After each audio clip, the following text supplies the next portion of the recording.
Thank you all for coming. This is the Fulbright US Student Program Basics Info Session. If you haven't already met, I'm Ross Riley. I'm a National Scholarship Advisor with the Honors College. But more relevantly for today, I'm also an undergraduate Fulbright Program Advisor. This session is just sort of the basics about the Fulbright. This is kind of the introductory to give everyone sort of the same background, make sure you're all at the same level in terms of knowledge about the Fulbright. It kind of starts very basic in terms of what the Fulbright is, and then also gets a little bit into what you can do with it, how it's used, and who they're looking for in the program. There will be other sessions after this one that get more specifically, once you've decided what you want to do with the Fulbright. There are two different sessions that we have. One of them will be immediately after this, if you're doing a research program, but there will also be other sessions as well. I'll get a little bit more into that later. But just to start, very, very basically, like I said, the Fulbright program, what is it? Well, it's individually designed study and research projects or English teaching assistantships. So it is one of those two things. You're either conducting independent research or study, or you're teaching English as a foreign language in that country. You're typically not doing both, though. And the mission of the Fulbright is to increase mutual understanding between people of the US and people of other countries through exchange. I bring that point up because it is very important for the Fulbright. It's their mission, it's what they were founded on, it's sort of the principle that guides the whole organization and program. It's important to bring up because no matter what you're doing through the Fulbright, that idea of exchange, cultural exchange, needs to be built into it somewhere. Sometimes that's easier than others. For example, if you're an English teacher and you're in front of a classroom, that gives you ample opportunity for exchange on a daily basis. If you are a chemist who is working in a laboratory and you're spending your days just pouring fluids from one beaker to another, that might not have as easy examples of exchange built into the program. But in that case, you want to think about, well, when I'm not doing research, when I'm outside of the laboratory, how am I engaging with society? How am I meeting people? What am I doing to interact? So keep that in the back of your mind as you're thinking about Fulbright too, that it's not just the research, it's not just the teaching, but there's also that cultural component. What are you showing off about America and yourself? What are you learning about that country and other people in the process? So the eligibility for Fulbright, anyone who's applying for the Fulbright must be a US citizen at the time of your application. So even if the paperwork is pending, you have to be a US citizen when you start the application. Even if you would get your citizenship before you would go abroad, it doesn't count. You have to have it when you begin. You must have a bachelor's degree by the start of the project. That means that you can apply as a senior. If you're going to be a senior in the fall, and if you're going to graduate by next April or even next summer, you can apply for the Fulbright in this cycle, just as long as you would finish up before you would go abroad in the spring, the fall of the next cycle. So applicants must not have a terminal degree. So whether it's a PhD, an MD, a DO, whatever the terminal degree in your field might be, you can't have it. It is the US Student Fulbright Program, and if you have a terminal degree, they pretty much assume you're done being a student. So this would not be the program for you in this case. And you can't have excessive in-country experience. So what does that mean? First off, it does not mean study abroad. So if you have studied abroad in a country and you want to go to that country, that is completely fine. Excessive in-country experience might be, I have a grandmother who lives in England, and so growing up I spent every summer going to England, and I was there for 3 months every summer for 20 years straight. That's excessive in-country experience. So if you do a lot of traveling outside of your undergraduate career here to that country, that's excessive. They don't want it. They want to kind of have you experiencing new things. You also do want to check out the country profiles online for further eligibility criteria. This is just sort of the basic eligibility, and this is also what the US sets as the eligibility. Every country can tweak that a little bit. So the US says you just have to have a bachelor's degree by the start of a project. It might be the case that Bulgaria says you have to be a grad student at the time that you apply. And they can do that. You can have any field, any subject background, but maybe China says they only want electrical engineers for the next cycle. they can do that. So you do have to make sure you read the country's profile to make sure that you fit what they're looking for in terms of eligibility. Two things I do want to bring up that aren't on this screen and are not omissions. So one is GPA. There is no GPA requirement for the Fulbright, so you can have any GPA. They do want to know that you are able to complete your project. So if you are a urban studies major, you're planning an urban studies project, and you've gotten D's across the board in urban studies, in that instance, your GPA might be an issue. But if you either had a difficult start at your time in Pitt, and then you improved later, if you had personal issues over the time, if there's some extenuating circumstance like that, they're fine with the GPA. Or even if it's just, you're great at urban studies, you're terrible at math, and so you've got bad grades in math, but you're great at urban studies, that would be fine. The other thing that is not listed here is age. There is no age requirement for the Fulbright. The oldest Fulbright US Student Program winner, I think, is 78 years old. And so that's why the terminal degree winds up being sort of the capping, the upper bound limit for applying. But otherwise, there's no age limit. So what that means maybe specifically for you is, as you're looking at the Fulbright, as you're considering it, if you think, this looks really great, I want to do this, but I don't want to do it now. I want to work for a couple of years, or I want to go to grad school, that's entirely fine. You have time later. Or if you apply and you're unsuccessful, you can apply again and again and again. There's no age limit, so you don't have to worry about getting it in this year if you're not ready or don't want to for whatever reason. So what does the Fulbright give you? First off, they give you round-trip airfare, so you are flown to and from the place where you will be conducting your Fulbright. It is just one round trip, so they don't really want you coming back for holidays. They want you to have a fully immersive experience, and it is only 9 or 10 months, so they do expect you to be there abroad all the time. They give you a monthly stipend that's based on the country's cost of living. It will vary from country to country.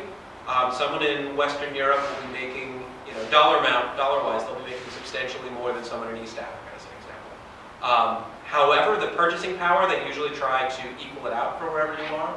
I think they've said that it's typically on par with what a grad student might be making. And so what that means sort of practically is that you certainly won't be the richest person in town. You will not be the poorest person in town.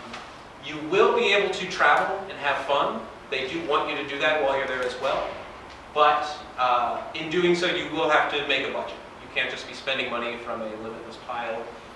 So you'll have enough to have some fun and go out, but you have to be thinking about your spending as well. They give you accident and sickness coverage, but not full health care. What does that mean? Well, if you have an incident like me and you fall and you cut your hand, the Fulbright will cover that. If you have an ongoing condition, diabetes, for example, and you regularly need insulin, that is not covered by the Fulbright. So you will, if you have an ongoing condition that needs regular treatment, you will need to look into some sort of coverage on your own. But accident and sickness, unplanned sorts of things are covered. Finally, there are additional possible benefits. There could be dependent benefits if you're married and or have a child. Research allowances, tuition, language courses, enhancement activities, disability-related accommodations, These are all additional possible benefits. At this stage of things, it's not entirely worth going into in this sort of group session. If you do have a question later, we can talk about it. It does kind of vary very much depending on what your project is and what country you're going to. So it will kind of vary widely. But sometimes the tuition, if you have a research project and you just want to take one course, or if you're teaching English and you want to take one course at the college, they might let you do that for free. They might let you take language courses in the local language to either learn or improve your language skills there. So things like that, but it depends really on the situation. So to get to the two specific grants, the first is the Research and Study Grant. As I said earlier, it can be independent research or university study. I think most people who have some familiarity with the Fulbright coming into this session or the application process, they are aware of the independent research component, that you can come up with a research project, you go abroad, you implement this thing that's all you and whatever you want to study. Many people, though, are not aware of the university study aspect. You can enroll in an international institution for a one-year degree. So you can get a one-year master's, and that will be covered by the Fulbright. you can take the first year of study towards a 2-year master's through the Fulbright. They do want you to complete that degree. They don't want you to split after 1 year if it's a multi-year degree, but they will cover the first year of that. Also, I should say to that end, the Fulbright is just a 1-year grant. It's not renewable, so you couldn't reapply to cover that second year. You have to have some other funding, but you can do that. In those instances, you would need to tell them why you need to go to that institution specifically, but they are open to you getting international degrees. So some of the things they'll want to know in thinking about your research study and proposing to them: is the project feasible? Is it well developed?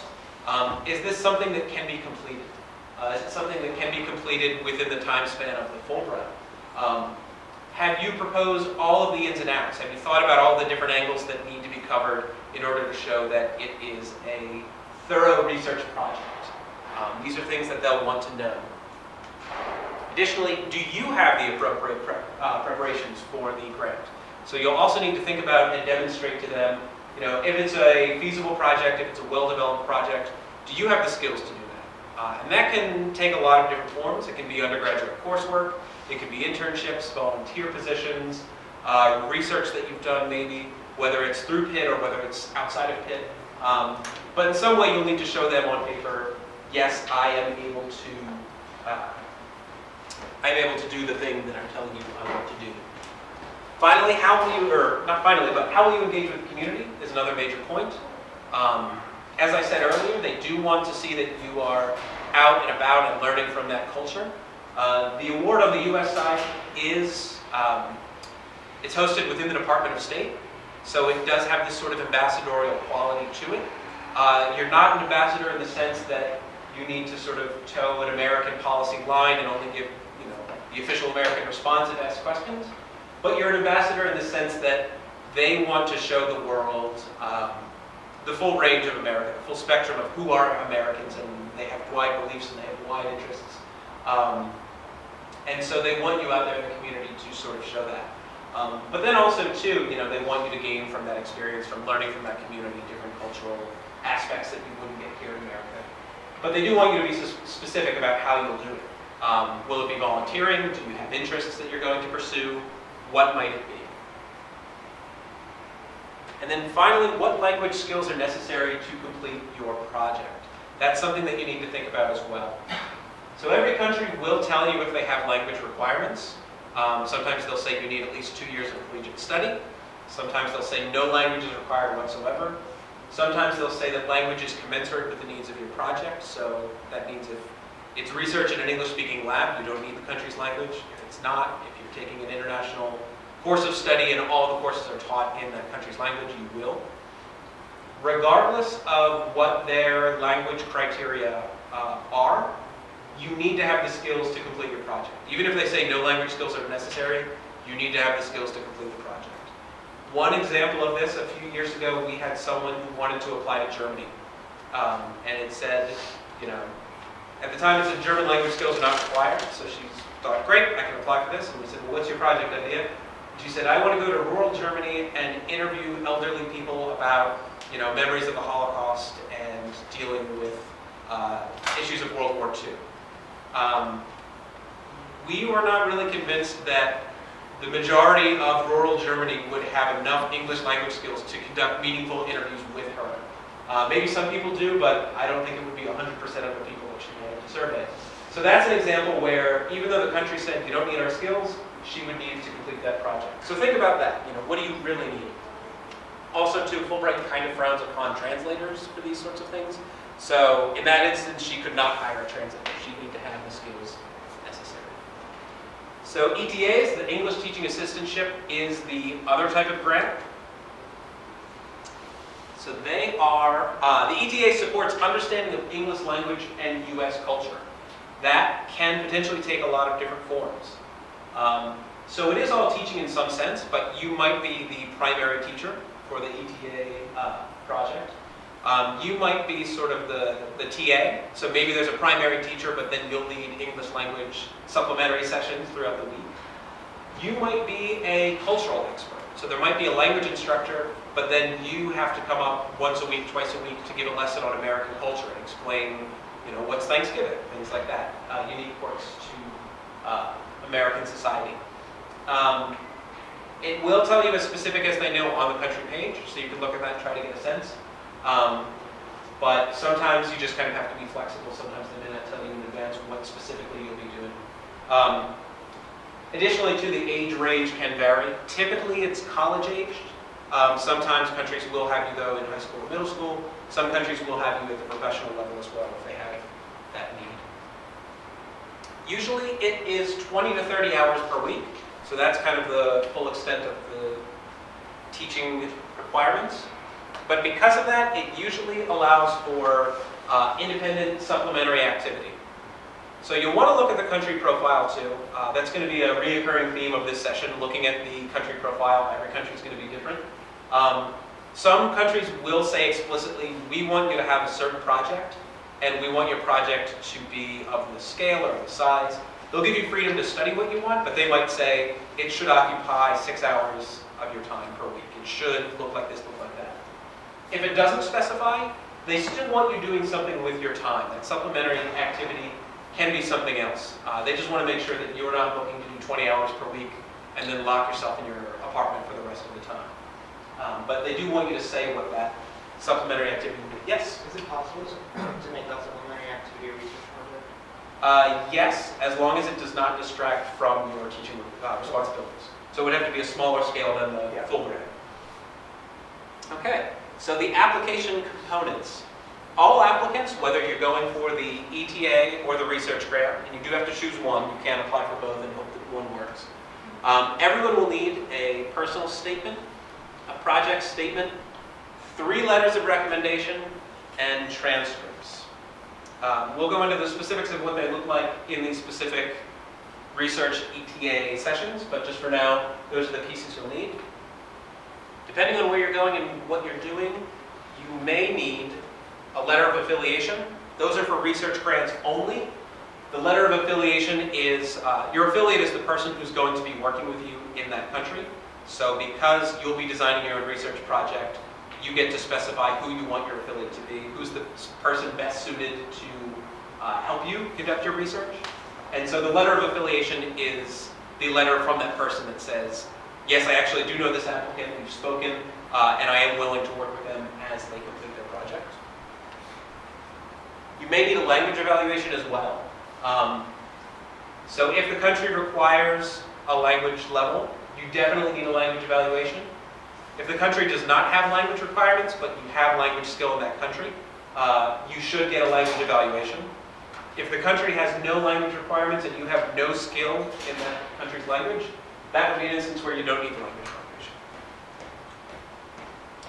And so finally, we have the timeline here. So March 31st, tomorrow, is when Fulbright officially opens. So you can register for an online application starting tomorrow. I highly recommend all of you do that. There are many benefits to starting one. If you're in their system and they know that you are there, you will get email updates from Fulbright. So if anything changes in the program, you'll get an email that says, surprise, we've added 10 new grants to France, something like that. If you were thinking of going to France, you'll be surprised and happy to learn that you have better odds at that point. There's no downside to registering though. If you later decide, you know what, I'm just too busy this year, Fulbright's not for me right now, they won't hold it against you if you don't complete your application. They won't remember that. There are too many people who apply every year for them to keep track of that. The next 3 deadlines are over the course of the summer. We've made them all on the 1st to kind of make it easy for everyone to remember. It is June 1st, July 1st, and August 1st. And on those dates, the 1st, 2nd, 3rd drafts of your personal and project statements are due. We know it's the summer. We know that people are traveling, so you do not need to be here to submit those drafts. We do work with people off campus regularly. Skype, whether it's Skype, we usually prefer that, but then also telephone, but then also we can track changes on Word documents. So you can be international, you can be domestic, you can be wherever, we can still work together. I do also want to point out that those 3 dates are a minimum. Those are kind of for our benefit because we want to make sure that we're giving everyone who's interested in applying a base level of attention. Because it's summer, because people are running everywhere, we want to make sure that no one's falling through the cracks, that we're here and we're helping you and we're giving you advice as necessary. Typically though, the successful candidates submit more than just 3 drafts of your personal and project statement. We are here starting now, so certainly finals week is coming up, so you don't have to start now. But if you want to start in May, if you want to start at the end of April after finals, we're here and we're happy to start working with you whenever it works. The next big deadline is September 1st. The complete application is due. Fulbright's website will say something about the middle of October as a deadline. Ignore that. You need to submit it on September 1st. And the reason it's due on September 1st is because we have to interview everyone who's applying for the Fulbright. This is something that's mandated by the Fulbright, so it's not just a weird quirk that we're making up to punish everyone. It is also not a pass-fail interview, so it's not something to worry about. It is a feedback-based interview. So the way it'll happen is we will sit down with you. It'll be either me and/or Judy Zhang and/or Shannon Mishler, the 3 of us from the National Scholarship Office. And we'll get someone who knows about your subject, and we'll get someone who knows about your country, and we'll just ask you questions about your application for 20 minutes. Afterwards, we'll give you feedback on your application, and then we'll give it back to you, and so you have a couple weeks to incorporate that feedback before the next deadline. So that's what's going on during that window, the campus interviews. And then early October, I believe it'll be October 1st, just to keep with the theme, will be the final deadline. Again, Fulbright's website will say the middle of October. Ignore it, it's wrong. It will be October 1st. The reason for that is, there are a couple of reasons actually. One is that there is additional mandated paperwork, administrative work that we need to do on your behalf. So we have to write a cover letter for everyone who's applying. We try to make them as positive as possible. We want them to be sort of like a 4th letter of recommendation for everyone, but that takes time to really get personal rather than just saying this person is good, give them a waiver. So that's sort of what we're doing in that window. Also, every year without fail, Fulbright's system crashes on the day of the deadline, and they do not accept technical difficulties as an excuse for being late. I'm somewhat surprised, I guess, that they don't. They're unable to scale up for the number of applicants. They know how many applicants they'll have, but it crashes every year, and so we refuse to let you work for several months only to say, sorry, there was a technical glitch. So your applications, after you give it to us in early October, we wind up sending it to them even like 3 or 4 days before their final deadline. So that's what's going on. So what can you do now aside from registering tomorrow? Well, you can attend the application-specific Fulbright info sessions that I've mentioned a couple times. Again, the research one will be right after this, so if you'd like, you can hang around for that. Otherwise, I think usually they'll be Thursdays throughout April, but you can look at our calendar and check out those. So you can come whenever you'd like. We'll be running them definitely through April, maybe even through May. And then the ETA sessions, I believe, will be on Wednesdays. I forget if they start this Wednesday or next, but that'll also be on our calendar online. Again, read Fulbright's website. I can't stress enough how useful a tool that is. It's sometimes a difficult and overwhelming tool. It's great because literally everything you would want to know about the Fulbright is actually on their website, but it's unfortunate because everything you want to know about the Fulbright is on the website, so if you just need 1 fact or 2, you'd have to wade through all this other stuff that maybe you don't need. So part of why we're here is to help you work through that and investigate that and wade through all of that information and help you interpret it too if you're unsure. But there are certainly a lot of questions that you can answer yourself just by looking at it, reading it, a lot of preliminary things that you can do on your own. You can also begin selecting a country. Partially you can do that by reading the Fulbright's website. If you had 2 countries in mind where you maybe wanted to go, you were thinking about Colombia and Ecuador, and you read Fulbright's website, Ecuador's site says this is only for graduate students, suddenly you're looking just at Colombia. It's easy to do that. So sometimes the choices are made for you. If you are, say, German studies major, you're probably applying to Germany or Austria or somewhere that speaks German. But sometimes they're not chosen for you, especially We find this is most common maybe either with students in the sciences. They have a great deal of flexibility if the lab that they'd be working in would be an English language lab. Or sometimes ETAs. There are a number of countries, especially with less commonly taught languages, who don't require you to know that language before applying there. And so that also gives some people some freedom to think about where they might want to be, how they might move around, etc. So in those instances, you can really start thinking, if you're in the ETA category, a lot of them are either Southeast Asia, Eastern Europe, and Turkey and Korea. Those are the main centers that don't require you to know the country's language. So you can start thinking, would I like to spend a year in Korea? Would I like to spend a year in Malaysia? Would I like to spend a year in Turkey? What would that be like? What are these countries like on a day-to-day level? So you can even start reading Wikipedia. So you can start thinking about, those sorts of questions. And then you can begin to build a campus support team too. So I can't stress this one enough. This is very, very, very important. We in the National Scholarship Office are Fulbright experts. We know about the Fulbright. We work on the Fulbright every year. We are not subject experts. I don't know what all of you are studying, but I guarantee you I don't know anything about it. And so if you have questions about your subject matter, we will not be able to answer them. So in addition to working with us, it's also important that you're working with professors in your field who can push you a little bit farther on the subject aspects of your proposal. These can be your letters of recommendation writers. You can ask them for help as well. I strongly, strongly urge everyone here to meet someone new as a result of this process. So find a professor on campus who you don't know, who very well knows your subject material. Because that sort of person, they'll be able to give helpful feedback, but they also won't be able to fill in the holes that they know about your research, they know about your personality. So they'll be looking at your document with complete, new eyes, and they'll be able to give feedback that will be very insightful. So it's very important not just to work with us, but to work with other people as well. And for right now, when I say begin to build that campus support team, what that beginning can look like is you can even just search around on HIT's website. So if you're doing something that, maybe you're a pre-med, maybe you want to go to med school eventually, and you're interested in public health, start looking around on the public health website. So maybe you've never had one of those professors in class, but maybe there's someone who's doing what you wanted to do, or someone who has done public health work in a country you want to go to, even if the work they're doing isn't exactly what you want to do. Similarly, there's schools like GISP on campus, the law school, the School of Education.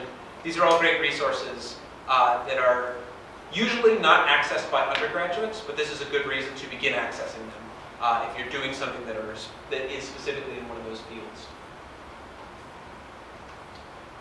So that is the end of the session, the basic one. That's our contact info for all of us there on our website. Does anybody have any questions about everything that I said, or yes? If you would want to do the English teaching, but you don't have a specific country in mind, can you apply to multiple? No, that's a good question. For no of the Fulbrights, ETA or research, can you apply to multiple countries? You have to pick one and just sort of put all your eggs in that basket. How many people apply for the Fulbright scholarship each year? On campus or nationally? Nationally. The short answer is I don't know. Okay. The slightly longer answer is that it depends on the country. And the probably most helpful answer is that Fulbright does have all of those records on their website. So you can go there. And it's usually, I think it usually is kind of helpful to look based on country as opposed to the total number. Because, if it's like 500 people, but 499 of them apply to another country that isn't yours, it doesn't matter if they've applied or not. You're not competing against them. And the letters of recommendations, are those all for people with PhDs? I'll talk about that a little bit in the specific sessions, and I know Shannon will too. But the condensed version of it is that 2 of them need to be from academicians, so professors on campus. The third can also be from a professor. If not, it has to be someone who's relevant to the work that you're proposing to do. So it can be an employer, it can be someone who's supervised an internship, a targeted volunteer coordinator perhaps.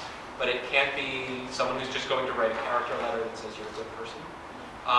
Also, it is professors over grad students, so you will be competing against grad students in this process, so you don't want to get letters from people who are potentially your competitors. Yes? You mentioned professors on campus. What if you have a professor, but they're moving to a different college? Would they still count as... Yes. Okay. Yes? The application's due in October, and then when do you find out if you Ah. are accepted? Another good question. The Fulbright timeline in terms of hearing back is incredibly long, unfortunately. So you submit it early October. In mid to late November, it's reviewed by a U.S. committee. So a national committee will review it, and they will pick 1.5 to 2 times as many finalists as there are available slots for the Fulbright. So if a country has 10 awards to give out, 15 to 20 people will be named finalists. You will find out if you are a finalist mid to late January. And then for the finalists, their applications are sent to their respective host countries, and the host countries will all make the final decisions. Because at that point it's 140 some different bodies making decisions and doing it on their own timelines, they can all report back at different times. So you will hear back sometime between March and June or July. If you're, the 3 statuses at that point would be winner, alternate, and alternates can be bumped up to a winner if people decline. And then there are non-selected finalists who are finalists for one reason or another the country will not extend the grant to. Because it's so long, we do recommend also looking around for other scholarships. If we know of some, we're happy to suggest them to you. If not, if we don't know of some, you can do some digging on your own, and we have some good databases and resources that you can use. But we would hate to have someone wait all the way until June to find out that suddenly they have nothing to do that fall. So the more sort of irons in the fire you can have, the better.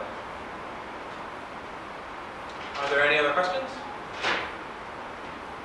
It's okay if there are. Just don't want anyone to be shy. Okay. So in that case then, thank you all for coming. It is 5:35, so the next session is going to start around 6. If you want to hang out to learn more about the research grants, you're free to do so. If you want to come back another day, you're free to do that as well. Or if you have questions that are maybe a little bit more specific and you didn't want to bother the whole group with them, you can approach me because I'm just going to be hanging out the next 25 minutes. Thanks, everybody.